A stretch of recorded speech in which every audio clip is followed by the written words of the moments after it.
Welcome to mega 9 TV. బీసీలకు మంచి చేస్తారనే ఉద్దేశంతో మాజీ సీఎం జగన్ ఆర్ కృష్ణయ్యకు రాజ్యసభ పదవి ఇచ్చారని, ఇప్పుడేమో చంద్రబాబుకు అమ్ముడు పోయిన వ్యక్తిగా ఆర్ కృష్ణయ్య నిలిచారన్నారు మాజీ మంత్రి కారుమూరి నాగేశ్వరరావు.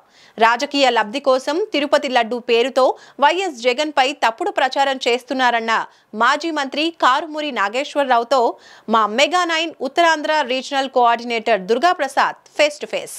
గత ప్రభుత్వ హయాంలో ఆలయాల విషయంలో నిర్లక్ష్యం వ్యవహరించాలని చెప్పి సీఎం నారా చంద్రబాబు నాయుడు అన్నారు. దానిపై మనతో మాట్లాడడానికి మాజీ మంత్రి నాగేశ్వరరావు ఉన్నారు.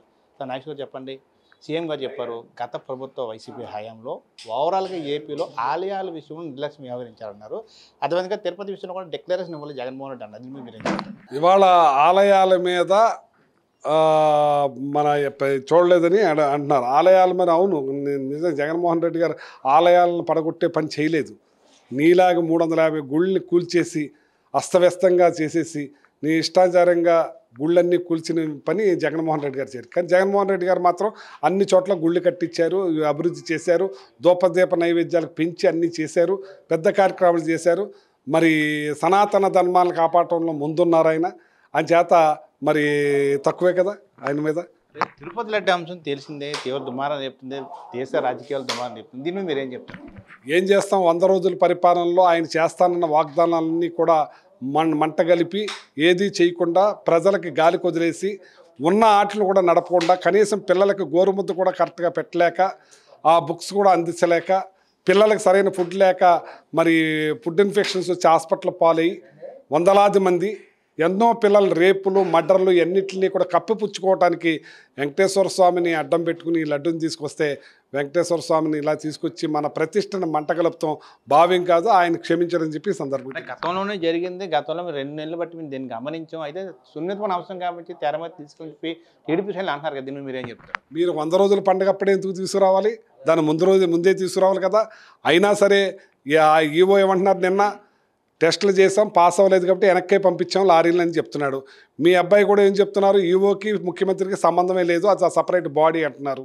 ఏదైతే నెయ్యి ఉన్నాయో అది వెనక్కి పంపించేసామని చెప్తున్నారు. నువ్వెందుకు వాడేశారని చెప్తున్నావు? ఎలా చెప్తారు? మీ బిడ్డ ఒకలాగా, ఈవోని ఒకలాగా, నువ్వెలా ఒకలాగా చెప్తావు? ఎంచేతంటే జగన్మోహన్ రెడ్డి గారు అన్పాపులర్ చేయాలనే ఉద్దేశంతో దురుద్దేశంతో చేస్తున్నావు. ఏది చేసినా నీ పరిపాలన అంతా కూడా ప్రజలకు తెలిసిపోయింది ఏ రకంగా చేస్తున్నారో. కానీ వెంకటేశ్వర స్వామి మాత్రం క్షమించడు. అంటే విశాఖలో నారా లోకేష్ పర్యటన కూడా చెప్తున్నారు, గత ప్రభుత్వ హయాంలో ఎటువంటి అభివృద్ధికి నోచుకోలేదు, పరిశ్రమ రావడానికి కూడా ఎవరు ముందుకు రాని పరిస్థితి కనిపించింది. మా హయాంలో అయితే పరిశ్రమ నెలకొల్పుని స్వచ్ఛందంగా వస్తుందని చెప్పి అన్నారు లోకేష్. మీరేం చెప్తారు? మీరు ఏదైతే విశాఖపట్నంలో ఆ రోజు సమిట్ పెట్టారో, ఎంతో మంది వచ్చి ఇండస్ట్రీస్కి ముందుకు వచ్చారో, మా టైంలో క్యాబినెట్ మంత్రిగా మేము ల్యాండ్స్ అన్నీ కూడా వందలాది ల్యాండ్స్ వాళ్ళకి ఇవ్వటం జరిగింది. వాళ్ళు ఇప్పుడు వచ్చి శంకుస్థాపనలు ఓపెన్ చేసుకుంటున్నారంటే నువ్వు వెళ్తావు. అదే జగన్మోహన్ రెడ్డి గారు అంటే ఆయన వెళ్ళేవాడు. ఆయన చేయబట్టే ఇవాళ నువ్వు చేస్తున్నావు. నీకు తీసుకొచ్చింది ఒకటి కూడా లేదు. బాలినేని వారు కానీ ఆర్ కృష్ణయ్య కానీ రాజీనామా చేశారు. వైసీపీ రాజీనామా పరపర కొనసాగుతుంది. దీన్ని మీరేం చెప్తారు? ఏంటంటే చంద్రబాబు నాయుడికి ఇది అలవాటు, ఉన్నవాళ్ళ కొనటానికి. అలాగే మరి ఏదైతే ఆర్ కృష్ణయ్య బీసీల తరపున పోరాటం చేస్తున్న వ్యక్తి, ఆయన్ని రాజ్యసభలో ఆయన గళం ఇప్పిస్తే భారతదేశాన్ని అంతటికీ బీసీ నినాదం వెళ్తుందనే ఉద్దేశం మీద జగన్మోహన్ రెడ్డి గారు తీసుకొచ్చి ఆయనకి రాజ్యసభ ఇస్తే ఆయన ఇలా అమ్ముకుని వెళ్ళిపోతాం, బీసీలందరినీ కూడా అమ్మునట్టే అని లెక్క. శ్రీనివాస్ కూడా అన్నారు, టీడీపీ కూటమి కానీ ద్వారాలు తెరిస్తే అసలు వైసీపీ అన్నది ఉండదు, భూస్థాపితం అయిపోతుంది. దీన్ని మీరేం చెప్తారు? ఏదైనా చేయనండి. మీ తెలుగుదేశం 23 అన్నారు, మాకు 11 వచ్చినాయి, మాకు 40% ఓటింగ్ వచ్చింది. ఈ రోజున ఏ రకంగా జరిగిందో రాష్ట్రం అంతా కూడా తెలుసు. ఏదేమైనా సరే రాబోయే రోజుల్లో జగన్మోహన్ రెడ్డి గారికి దేవుడు ఉన్నాడు. చూస్తున్నాం కదా, ఖచ్చితంగా కూటమి ప్రభుత్వం వైఫల్యం తిప్పుకొట్టేందుకే తిరుపతి తెర మీద తీసుకోవడం జరిగింది. అటువైపు గత ప్రభుత్వం చేసిన అభివృద్ధిని చంద్రబాబు నాయుడు ప్రజలు మోసం చేసే విధంగా ప్రలాపలు పలుకుతుంది చూసి మనతో పాటు నాగేశ్వరరావు చెప్తున్నారు. 1% వేణుతో దుర్గాప్రసాద్, మెగా 9 టీవీ, విశాఖ నుండి.